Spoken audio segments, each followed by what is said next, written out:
Mesdemoiselles, Messieurs,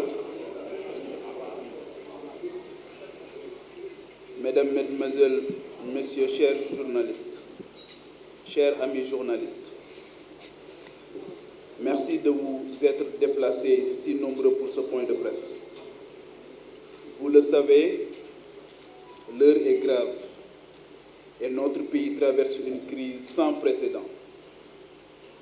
Ce dimanche 25 février 2024 restera dans les annales comme un jour de deuil de notre démocratie, un jour sombre pour la République, un jour sombre pour le Sénégal. Permettez-moi d'abord, à l'entame de mon propos, de m'incliner devant la mémoire de toutes ces morts pour le report de la présidentielle prévue initialement ce jour et reportée par l'unique responsable de la crise actuelle, le président sortant, M. Macky Sall. Les 4 jeunes morts, hélas, de cette décision malheureuse sont les morts du report,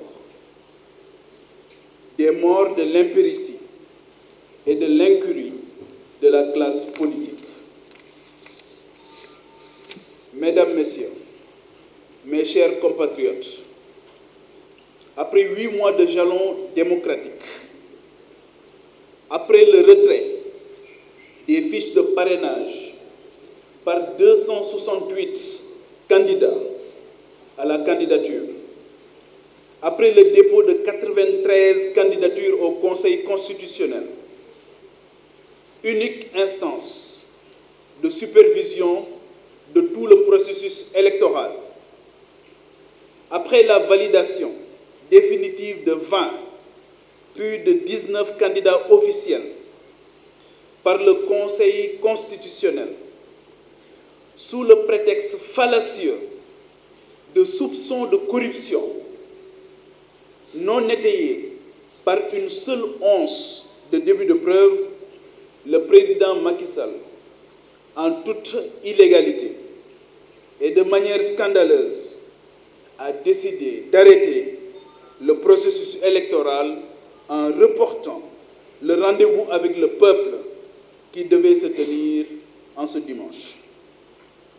Il restera dans l'histoire et devant les hommes comme le principal acteur de ce plongeon dans l'inconnu, de cette prophétie autoréalisatrice d'une crise institutionnelle qu'il aura lui-même créée. Après cette forfaiture innommable, ce garrot qui a étranglé toute notre jeune démocratie au bord de la suffocation, le voilà qui, avec toute sa désinvolture habituelle, dans un savant mélange de flou et de pièges, appelé à un soi-disant dialogue. Un dialogue moulu dans le dilatoire et le manque de considération, de respect à l'endroit de son ou ses futurs remplaçants. Pour avaliser des schémas préconçus dans ses officiers. Non, non, non, non 3 fois. Nous n'irons pas à ce dialogue. Nous n'irons pas à ce dialogue. Nous n'irons pas à ce dialogue parce que la pratique habituelle du dialogue prôné par M. Macky Sall banalise l'idée même du dialogue et par là ôte toute la quintessence du mot dialogue à sa véritable signification. On connaît la méthode du président Sall. Acte 1, on met les gens devant le fait accompli. Acte 2, on fait sa cuisine interne et on crée son monstre. Acte 3, on appelle les gens pour entériner. Rien que pour cela, nous nous opposons à ce dialogue, car en réalité, il s'agit plutôt de compromission. Non pas que nous soyons contre le dialogue, au contraire. Toute notre trajectoire politique, notre pédigré, ainsi que nos déclarations promeuvent le dialogue, ce rempart face au péril. Il y a de cela 8 mois, en septembre 2023, apercevant déjà les nuages grossir au-dessus de nos têtes du fait des politiciens, j'avais longuement appelé à un dialogue. Certains d'entre vous en sont les témoins. Hélas, 3 fois hélas, la bipolarisation mortifère que nous avons toujours dénoncée de l'espace politique a ignoré notre appel et en voici les conséquences. Mesdames et messieurs, mes chers compatriotes, les termes de référence du dialogue sont déjà pipés par celui-là même qui appelle au dialogue. Ceci pour 4 raisons. Premièrement, la décision du Conseil constitutionnel ne souffre d'aucune interprétation et est très claire. Le président Macky Sall doit impérativement organiser l'élection présidentielle dans les meilleurs délais et passer le pouvoir avant le 2 avril. Les meilleurs délais supposent avant le 2 avril, date butoir de son mandat de 5 ans.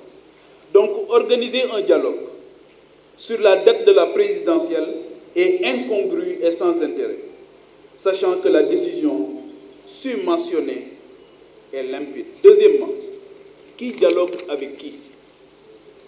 Le Conseil constitutionnel a validé une liste définitive de 19 candidats après le retrait d'une candidate. Et le chef de l'État veut qu'on dialogue avec des candidats non retenus. La société civile et certaines forces vives et les partis politiques dans leur globalité. Aucune de ces catégories ne sont candidats à cette élection. Rien que cette envie de mélanger des acteurs aux intérêts divergents traduit le cynisme absolu qui sous-tend ce dialogue. Sans rien demander, la coalition Papa Djibril Fall président a franchi les haies démocratiques avec brio, en dépit des invectives, de la boue et de la gadoue pour être au rendez-vous de 2024. Comme je le disais le 6 mai à Tchadjaï, lors de la déclaration de candidature à la présidentielle, nous l'avions dit et nous l'avons fait. Et c'est le moment de remercier tous les serviteurs et tous les Sénégalais qui se sont mobilisés partout, au Sénégal et dans la diaspora, pour permettre à cette candidature d'être validée, mais pour permettre aussi à cette formation politique d'être définitivement une réalité politique. Nous disions à l'époque, le 6 mai, que caution d'unité, parrainage d'unité. Pour rappel, en 2012, pour démontrer que les arguments qui ont été avancés par le président Sall sont des arguments fallacieux qui ne reposent absolument sur rien du tout. Pour rappel, en 2012, les candidatures de M. Keba Kend et de M. Youssou Ndour n'ont pas été retenues. Malgré cela, le processus est allé jusqu'au bout. En 2019, celle de M. Karim Wade, de Malick Gakou et Bougane Gueye Dany et tant d'autres. Vous vous rappelez, en 2019, il y a ce qu'ils ont appelé à l'époque le C25. C'était aussi des candidats, entre guillemets, spoliés, en tout cas qui n'ont pas été recalés. Mais malgré ça, le processus est allé jusqu'au bout. Pourquoi diantre faudrait-il cette année forcément faire dialoguer des candidats validés avec des candidats qui n'ont pas été retenus pour aller à la présidentielle? Le tout dans un tel désordre dont on est à peu près sûr qu'il ne sortira aucun consensus. Nous ne serons pas à la table d'un dialogue débouchant sur un échec programmé. Troisièmement, pour justifier la tenue du dialogue, son initiateur, M. Macky Sall, avec ses co-organisateurs masqués ou démasqués, prédit la vacance du pouvoir après le 2 avril car matériellement, il a empêché au Sénégal d'avoir un chef de l'État à la date échue. Or, il porte l'unique responsabilité de la crise institutionnelle dans laquelle le Sénégal risque de sombrer après le 2 avril. Car le fait générateur de tout cela, c'est son discours d'arrêter le processus électoral 10 heures avant le début de la campagne. C'est incroyable quand même. Heureusement que le Conseil constitutionnel a sauvé la République et la démocratie en abrogeant son décret sans base légale et en déclarant la loi contraire à la Constitution. Le dialogue apparaît dès lors comme une tentative d'hameçonnage, de piège pour chercher des complices dans cet effondrement général de notre héritage démocratique. Rien que pour cette raison, nous disons non au dialogue. Enfin, quatrièmement, le vrai dialogue, celui non galvaudé, est réclamé par les Sénégalaises et les Sénégalais. C'est le dialogue avec le peuple, par le vote. En tant que candidat officiel à l'élection présidentielle, j'ai la légitimité et la dignité de revendiquer d'avoir obtenu